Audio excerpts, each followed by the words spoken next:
Hello friends, good morning. നമ്മുടെ എല്ലാ TV സീരിയലിലേക്ക് എല്ലാവർക്കും സ്വാഗതം. അങ്ങനെ ആദർശിനോട് വളരെയേറെ സൂക്ഷിക്കണമെന്നുള്ള കാര്യം ആ ചെറുപ്പക്കാരൻ പറഞ്ഞു കൊടുക്കുമ്പോൾ ആദർശാണെങ്കിൽ ഈ നമ്പറൊന്നും ഇപ്പോൾ ഉപയോഗിക്കുന്നില്ല എന്നുള്ള കാര്യം പറഞ്ഞു. ആദർശിൻ്റെ നമ്പറിൽ നിന്ന് ഒരിക്കലും ഇതുപോലുള്ള കാര്യങ്ങൾക്ക് വേണ്ടി ഉപയോഗിക്കാറില്ലെന്നും അവിടെ കമ്പനിയിലെ കുറച്ച് സ്റ്റാഫുകളുടെ നമ്പറാണ് ഉപയോഗിക്കുന്നതെന്നും പറയുവാണ്.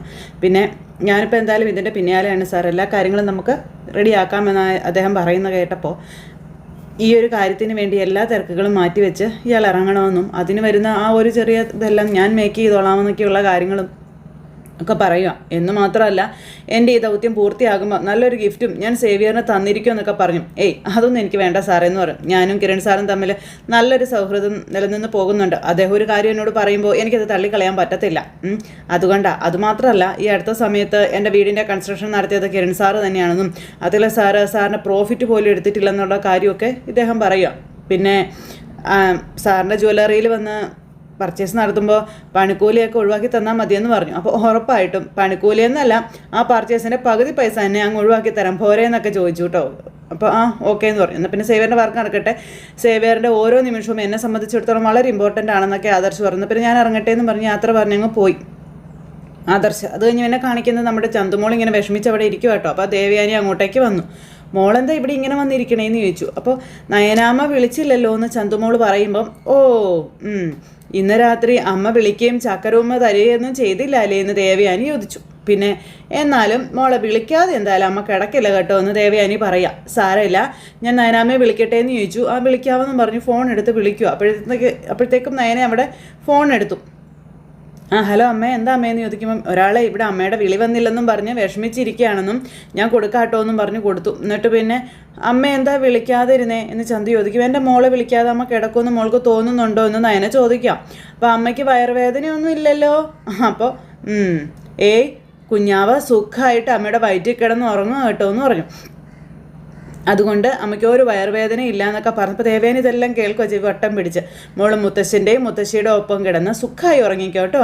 മോൾക്ക് അമ്മയുടെ ചക്കര ഉമ്മയൊക്കെ കൊടുത്തു. അങ്ങനെ ഉമ്മയൊക്കെ കൊടുത്ത് കുഞ്ഞുമായിട്ട് സംസാരിച്ചതിന് ശേഷം ദേവയാനി ഫോൺ വാങ്ങിച്ചു. മോളെ ആദർശ് അവിടെ ഇല്ലേന്ന് ചോദിച്ചു. അപ്പോൾ ഉണ്ടമ്മേ, ലാപ്ടോപ്പിൽ എന്തോ ചെയ്തുകൊണ്ടിരിക്കുക. പിന്നെ മുൻപത്തേക്കാളും ജോലി അമ്മ ഇപ്പോൾ കമ്പനിയെ തകർക്കുന്നവരെ എന്തായാലും കണ്ടെത്തിയേ അടങ്ങൂ എന്നുള്ളൊരു വാശിയിലെ ആദർശേട്ടൻ. എന്തെങ്കിലും പുരോഗതി ഉണ്ടോ മോളെന്ന് ചോദിക്കുമ്പം എല്ലാ വഴിയിലൂടെ അന്വേഷിക്കുന്നുണ്ടമ്മേ. കിരണേട്ടനെയും കല്യാണിയും എല്ലാം അവരുടെ ജോലിയൊക്കെ മാറ്റിവെച്ച് പോലും ഇപ്പോൾ കൂടെ എല്ലാ കാര്യത്തിലും നിൽക്കുന്നുണ്ട്. എത്രയും പെട്ടെന്ന് എല്ലാത്തിനും ഒരു പരിഹാരം കാണാൻ കഴിയുമെന്നാണ് വിശ്വാസമെന്ന് പറയുമ്പം ശരി മോളെ, അങ്ങനെ ആവട്ടെ എന്ന് പറഞ്ഞു. ഞാൻ രാവിലെ വിളിക്കാട്ടോ എന്ന് പറഞ്ഞു ഫോൺ കട്ട് ചെയ്യാൻ നോക്കുമ്പം അതെ അമ്മേ, മോളെന്തെങ്കിലും നിർബന്ധം വിളിക്കുകയാണെങ്കിൽ പിടിക്കുകയാണെങ്കിൽ അമ്മ നേരം വിളിച്ചോട്ടോ അമ്മേ, കുഴപ്പമൊന്നുമില്ല. ശരി, നാളെ രാവിലെ ഞാനാ മോളെ സ്കൂളിൽ കൊണ്ടുപോകുന്നത്. അപ്പോൾ അവിടെ കയറിയിട്ട് പോകാട്ടോ എന്ന് ദേവയാനി പറഞ്ഞു. എന്നാൽ പിന്നെ ശരി മോളെ വെക്കട്ടെ എന്ന് വെച്ചു. അങ്ങനെ അത് കഴിഞ്ഞപ്പം ഇപ്പം മോളുടെ വിഷമമൊക്കെ മാറിയോ എന്ന് ചോദിച്ചു. എന്നാൽ നമുക്ക് ഉറങ്ങിയാലോ? അങ്ങനെ അവരങ്ങ് പോവുക. ആ സമയം പിന്നെ കാണിക്കുന്നത് കനകയും ഗോവിന്ദേട്ടനും കൂടെ അവിടെ ഇതിങ്ങനെ സംസാരിക്കുക. അപ്പോൾ അവരെ വിളിച്ചപ്പോൾ പറഞ്ഞ സമയത്ത് എത്തുമെന്നാണ് പറഞ്ഞു. പക്ഷേ മൊബൈൽ ഓഫ് ചെയ്ത് വെച്ച് പോയി. എന്തൊരു കഷ്ടമാണെന്ന് ആലോചിച്ചേ. വീട്ടിലിരിക്കുന്നവരുടെ ആദ്യം വേദനയൊന്നും ഇവർക്കൊന്നും അറിയില്ല എന്നും പറഞ്ഞുകൊണ്ട് ഇവരിങ്ങനെ സംസാരിച്ചുകൊണ്ടിരിക്കുമ്പോഴത്തേക്കും നന്ദു അങ്ങോട്ടേക്ക് വന്നു. നന്ദു കയറി വന്നപ്പോൾ, എടി 9 മണിക്ക് വരുമെന്ന് പറഞ്ഞിട്ട് ഇപ്പോൾ 10:10 ആയാലോടി സമയം, എന്താ നീ വൈകിയതെന്ന് ചോദിച്ചു. പെട്ടെന്നൊരു കേസ് അറ്റൻഡ് ചെയ്യേണ്ടി വന്നമ്മയെന്ന് പറഞ്ഞു. അപ്പോൾ അതായിക്കോട്ടെ, എന്നാലും ഒന്ന് ഫോൺ വിളിച്ചു പറഞ്ഞൂടെ, എന്തിനാ മൊബൈൽ നീ ഓഫാക്കി വെച്ചതെന്ന് അച്ഛൻ ചോദിക്കാം. മൊബൈൽ ചാർജ് തീർന്ന് ഓഫായി പോയതാണെന്ന് പറഞ്ഞു. എന്തൊക്കെയാ പറയുന്നതെന്ന് ആർക്കറിയാമെന്ന് കനക അന്നേരം അവിടെ ഇരുന്ന് പറഞ്ഞു. ഇന്നലെയും ഇതുപോലെ തന്നെയാണ്. അർദ്ധരാത്രി കഴിഞ്ഞു അവൾ കയറി വന്നപ്പോൾ. അത് പിന്നെ 10-12 മണിക്ക് വരത്തുള്ളൂ എന്ന് പറഞ്ഞായിരുന്നു. എങ്കിലും 1 മണി കഴിഞ്ഞപ്പോൾ തന്നെ ചങ്കെടുപ്പ് തുടങ്ങിയതാണ് ഞങ്ങൾക്കെന്നൊക്കെ പറഞ്ഞ് കനക ദേഷ്യപ്പെടുക. പിന്നെ വിളിച്ചപ്പോൾ കിട്ടിയത് കൊണ്ട് കുഴപ്പമൊന്നുമില്ലാന്നും. എടി നീ ആയതുകൊണ്ടാണ് ഞങ്ങൾക്ക് പേടി. ഏത് പുലിമടയിലേക്കും നീ ചെന്ന് കയറുമല്ലോ, ആ ഒരു പേടിയാണ് ഞങ്ങൾക്ക്. അപ്പോൾ മുഖമൊക്കെ വല്ലാതിരിക്കുന്നു. അപ്പോൾ അത് കണ്ടപ്പോൾ അച്ഛൻ ചോദിച്ചു, മോളുടെ മുഖം എന്താ വല്ലാതിരിക്കുന്നു, നല്ല വിഷമമുണ്ടല്ലോ. അപ്പോൾ ഇന്ന് വലിയ തിരക്കായിരുന്നു അച്ഛാ, അതിൻ്റെ ഒരു ക്ഷീണമാണെന്ന് പറഞ്ഞപ്പം മോൾ ആഹാരം വല്ലതും കഴിച്ചിരുന്നോ? കഴിച്ചെന്ന് പറഞ്ഞു. എന്നാൽ ഒരു ഗ്ലാസ് പാല് കൊടുക്കുക കനക്കെ, നന്നായിട്ട് അവളൊന്ന് കിടന്ന് ഉറങ്ങട്ടെ എന്ന് പറഞ്ഞു അച്ഛൻ.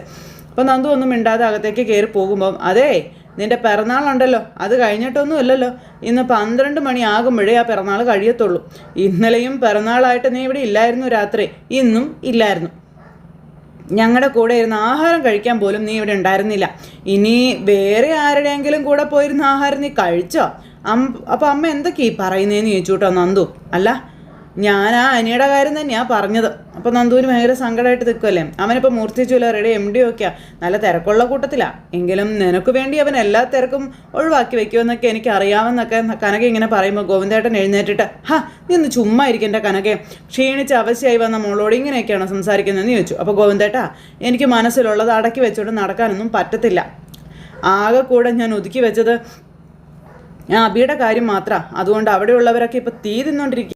നമ്മുടെ മോളാണെങ്കിലോ അവനെ പൊക്കി പിടിച്ചിട്ട് ആദർശ് മോനെ ഇടിച്ച് താഴ്ത്തിക്കൊണ്ടിരിക്കുകയാണെന്നൊക്കെ കനക പറയണം. അന്നേരം അമ്മേ, എനിക്ക് നല്ല ക്ഷീണമുണ്ട് അമ്മേ, അച്ഛൻ പറഞ്ഞതുപോലെ പാല് തരുന്നുണ്ടെങ്കിൽ അത് കുടിച്ചിട്ട് എനിക്ക് കിടക്കണമെന്ന് പറഞ്ഞ് നന്ദു അവിടെ നിന്ന് അങ്ങോട്ടേക്ക് പോയി. നന്ദു അവിടെ നിന്ന് അങ്ങ് പോയി കഴിഞ്ഞപ്പം അവളിപ്പോൾ ഒരു SI-യാ.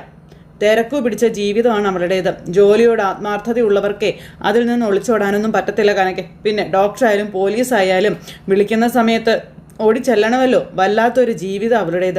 അതിനിടയ്ക്ക് വീട്ടിനകത്ത് വരുമ്പോൾ സമാധാനം കൊടുക്കാതിരിക്കരുതെന്ന് ഗോവിന്ദേട്ടൻ പറയുമ്പോൾ, ഗോവിന്ദേട്ട, അനിയുടെ കാര്യം ഞാൻ മനഃപൂർവ്വം ഇടയ്ക്കിടയ്ക്ക് പറയുന്നതാണെന്ന് കനക അന്നേരം പറഞ്ഞു. എനിക്കിപ്പോഴും സംശയമുണ്ട് അവനും അവളും തമ്മിൽ കാണുന്നുണ്ടോയെന്ന്. അതുകൊണ്ടാണ്. അതൊന്നും മാത്രമല്ല, അവൾ ആരെയൊക്കെയോ ഇടയ്ക്കിടയ്ക്ക് വിളിക്കുന്നുണ്ടെന്ന കാര്യമൊക്കെ പറഞ്ഞു. അനിയെ പരിചയപ്പെട്ടതിന് ശേഷമാണ് അവൾക്ക് ഇതുപോലുള്ള കള്ളത്തരങ്ങളൊക്കെ തുടങ്ങിയത്. അതിനു മുമ്പ് ഇങ്ങനത്തെ പ്രശ്നങ്ങളോ കാര്യങ്ങളോ ഒന്നും ഉണ്ടായിരുന്നില്ലല്ലോ. അതിനു മുമ്പ് അവൾ ആരെയും പ്രേമിച്ചിട്ടില്ല എന്നും എനിക്കറിയാം. ആദ്യമായിട്ട് അവൾ ഒരാളെ ഇഷ്ടപ്പെട്ടതാണ്. അതുകൊണ്ട് മറക്കാനും പ്രയാസമായിരിക്കുമെന്നൊക്കെ കനക. അനിയാണെങ്കിലോ അവൻ ആ കല്യാണം കഴിഞ്ഞതിന് ശേഷവും നന്ദുവിൻ്റെ പിന്നാലെ തന്നെ ആയിരുന്നില്ലേ. അതൊക്കെ മനസ്സിലിങ്ങനെ നിൽക്കുക എൻ്റെ ഗോവിന്ദേട്ടാ. നീ ചെല്ല്, പെട്ടെന്ന് അവൾക്ക് പാലെടുത്ത് കൊടുക്കുക. ചെല്ലാൻ പറഞ്ഞു ഗോവിന്ദേട്ടൻ കനകയെ പറഞ്ഞു വിട്ടു. അത് കഴിഞ്ഞതിന് ശേഷം പിന്നെ കാണിക്കുന്ന നമ്മുടെ അനി റൂമിൽ വന്നിട്ട് ഇങ്ങനെ ആകെ നിരാശപ്പെട്ടിരിക്കുക. അപ്പം അതിനുശേഷം പിന്നെ നമ്മുടെ നന്ദു മൊബൈലിൽ ഒരു വോയിസ് റെക്കോർഡ് വിട്ടായിരുന്നു. അപ്പോൾ അതെടുത്ത് കേൾക്കുക. അപ്പോൾ കഴിഞ്ഞ ദിവസം രാത്രി നീ കാത്തിരുന്ന് മുഷിഞ്ഞു. അങ്ങനെ കാത്തിരിഞ്ഞ് മുഷിഞ്ഞതിൻ്റെ വേദന എത്രയാണെന്ന് നീ എനിക്ക് മനസ്സിലാക്കി തന്നു. നന്നായിട്ടുണ്ടടാ എന്നും അതെനിക്ക് ഇഷ്ടപ്പെട്ടു എന്നും നന്ദു പറയാം. ഒരാളെ കാത്തു നിന്നിട്ട് അയാൾ വരാതിരിക്കുമ്പോഴുള്ള ദേഷ്യവും നിരാശയും ഒക്കെ ഇന്ന് ഞാൻ അനുഭവിച്ചടാ എന്നും താങ്ക്സ് എന്നൊക്കെ നന്ദു ഇങ്ങനെ വോയിസ് വിട്ടേക്കുക. ഇത് കേട്ടപ്പോഴത്തേക്ക് അനിയുടെ ഉള്ള ഗ്യാസും കൂടി അങ്ങ് പോയി. എന്നും പറഞ്ഞാൽ അനി ഭയങ്കര ഇതായിട്ട് ഇങ്ങനെ ഇരിക്കുവാണ്. ഫോണെടുത്ത് നന്ദുവിനെ വിളിക്കുക, പക്ഷെ നന്ദു എടുക്കുന്നില്ല, കിട്ടണമില്ല. എന്നും പറഞ്ഞുകൊണ്ട് അനി അവിടെ അങ്ങനെ നിൽക്കുന്നു. പിറ്റേന്നായി നേരം വെളുത്തു. അത് കഴിഞ്ഞതിന് ശേഷം പിന്നെ ഡേവിഡും അതുപോലെ നമ്മുടെ മാളവികയും കൂടെ നടക്കാൻ ഇറങ്ങിയിരിക്കുക. ഡേവിഡിനെ എങ്ങനെയൊക്കെ പറ്റിക്കാവോ അതൊക്കെ നമ്മുടെ മാളവിക ചെയ്യുന്നുണ്ട്. അപ്പോൾ മാളവിക, ഞാൻ നേരത്തെ ചോദിച്ചപ്പോൾ സാറൊന്നും എന്നോട് പറഞ്ഞില്ല, അതുകൊണ്ട് ചോദിക്കുക കേട്ടോ. അന്ന് തന്നെ ഡിസൈനർ കണ്ടിട്ട് ഫൈനൽ ഡിസിഷൻ എടുത്തത് മറ്റാരോ ആണല്ലോ, അതാരാ സാറേ എന്ന് മാളവിക ചോദിച്ചു. അപ്പം തന്നെ ഞാനതിന് മറുപടിയും പറഞ്ഞായിരുന്നല്ലോ എന്ന് ഡേവിഡ്.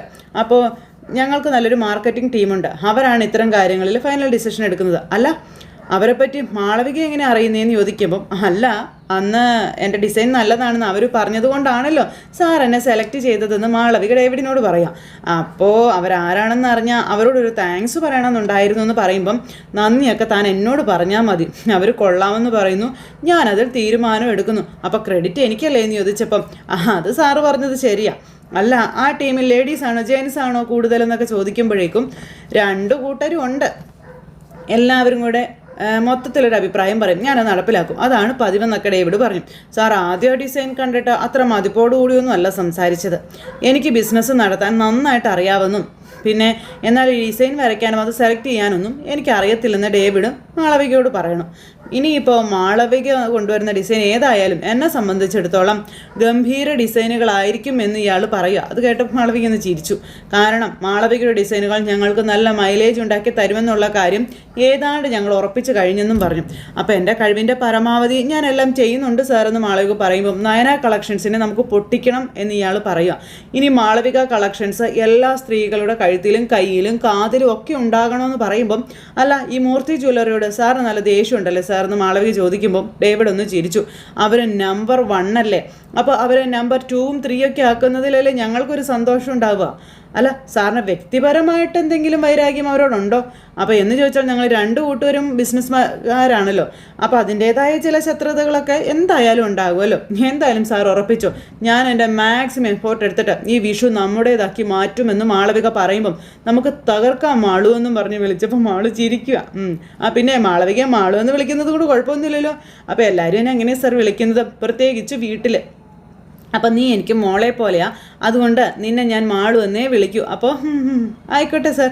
പിന്നെ അപ്പോൾ സാറുമായിട്ട് കുറച്ചുകൂടി ഇൻറ്റിമസി തോന്നും എന്നിങ്ങനെ മാളവിക പറയാം. അപ്പോൾ അങ്ങനെ അതും പറഞ്ഞ് ഇവർ നടക്കുവാണ്. മാളവിക എന്നിട്ട് ഇങ്ങനെ ഇയാളൊന്നും വിട്ട് പറയുന്നില്ലല്ലോ എന്നുള്ള രീതിയിൽ ഇങ്ങനെ നിൽക്കാം.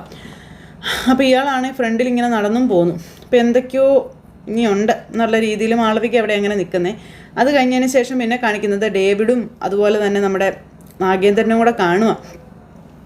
അപ്പോൾ അങ്ങനെ ഇവർ രണ്ടുപേരും കൂടെ കണ്ട് ഇപ്പോഴത്തെ ഡീറ്റെയിലും കാര്യങ്ങളും സംസാരിക്കാം. അടുത്ത മാസം 1-ാം തീയതിയാണ് നമ്മുടെ പുതിയ ബ്രാഞ്ചിൻ്റെ ഇനോഗ്രേഷൻ നടക്കുന്നതെന്നും പിന്നെ അന്നേ ദിവസമാണ് എൻ്റെ മോൻ ആ ബ്രാഞ്ചിൻ്റെ മാനേജറായി ജോയിൻ ചെയ്യാൻ പോകുന്നതെന്നും ഈ നാഗേന്ദ്രൻ പറയാം. അന്ന് അവന് ഗംഭീരമായിട്ടുള്ളൊരു സ്വീകരണം കൊടുക്കണമെന്നൊക്കെ പറഞ്ഞു. അപ്പോൾ എന്തിനാ അതൊക്കെ ആൾക്കാർക്ക് സംശയം ഉണ്ടാക്കില്ലേ അച്ഛാ എന്ന് അവധിയൊക്കെ ചോദിക്കുമ്പം ഒരു സംശയം ഉണ്ടാവില്ല മോളെ. മൂർത്തീസ് ജ്വല്ലറിയിലെ പയ്യൻ, അതും അനന്തമൂർത്തിയുടെ കൊച്ചുമോൻ, നമ്മുടെ ജ്വല്ലറിയിലേക്ക് വന്നതിൻ്റെ സ്വീകരണമാണ് അവന് കൊടുക്കുന്നതെന്ന് അവിടെ വരുന്നവരോടൊക്കെ പറഞ്ഞാൽ മതിയെന്ന കാര്യവും ഇയാൾ പറഞ്ഞു കൊടുക്കുക. അപ്പോൾ അത് പിന്നെ അങ്ങനെയാണല്ലോ. എതിർപാളയത്തിലുള്ളൊരു രാഷ്ട്രീയക്കാരൻ മറുപക്ഷത്തേക്ക് പോകുമ്പോൾ കൊട്ടും കുറുവയൊക്കെ ആയിട്ടാണല്ലോ അവർ പോവാറ്.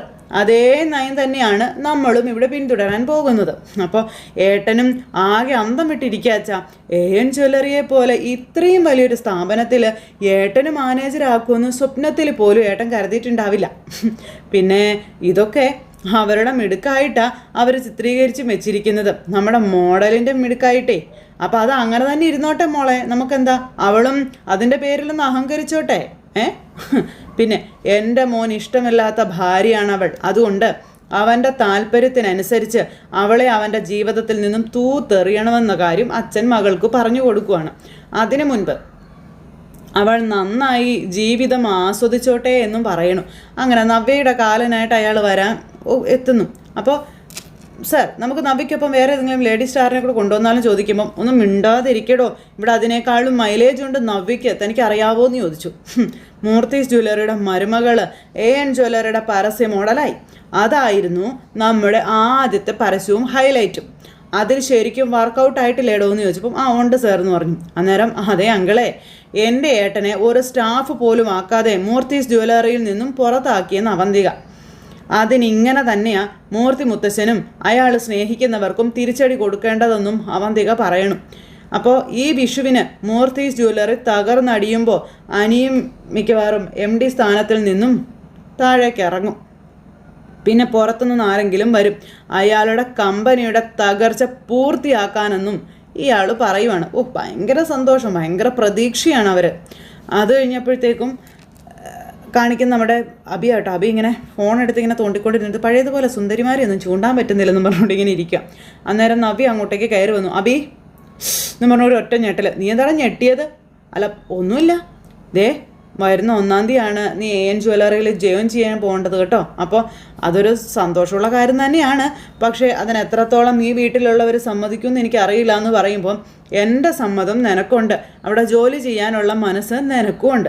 പിന്നെ വേറെ ആരെയും നമ്മൾ നോക്കേണ്ട കാര്യമൊന്നുമില്ല എന്നും നീ ജോലിക്ക് പോകണ്ടെന്ന് പറയാൻ ഈ വീട്ടിലുള്ളവർക്ക് എന്ത് അർഹതയാണ് ഉള്ളതെന്ന കാര്യമൊക്കെ നവ്യ ചോദിക്കും കേട്ടോ. എന്നാൽ പിന്നെ നീ ജോലിക്ക് പോകണ്ടെന്ന് തന്നെ വെക്കാം. ഇവിടുത്തെ ഏതെങ്കിലുമൊക്കെ ബ്രാഞ്ചിൻ്റെ തലപ്പത്തിരിക്കാൻ നിന്നെ കൊണ്ട് പറ്റുമോ എന്ന് ചോദിച്ചു. അതിനിവിടെയുള്ളവർ സമ്മതിക്കുമോ എന്ന് ചോദിച്ചു.